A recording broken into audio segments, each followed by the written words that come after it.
बैठ जाओ।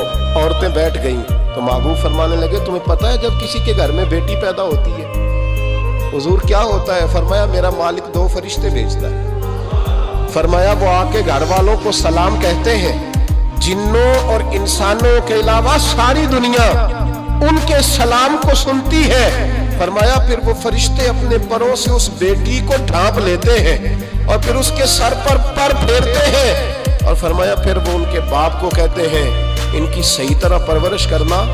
फिर उनके जिम्मेदारों को कहते हैं, उनके खानदान के बड़ों को कहते हैं सही तरह पालना। अगर तुम इनकी ये लफ्ज़ सुनो मेरे महबूब के, हुजूर फरमाने लगे रब के फरिश्ते कहते हैं अगर तुमने सही परवरिश करके ब्याह दिया तो अल्लाह कयामत तक तुम्हारी मदद करेगा। नहीं मैं समझाऊंगा तो आप समझेंगे, अभी लफ्ज़ कयामत तक की आपको समझ नहीं आई। अल्लाह कयामत तक तुम्हारी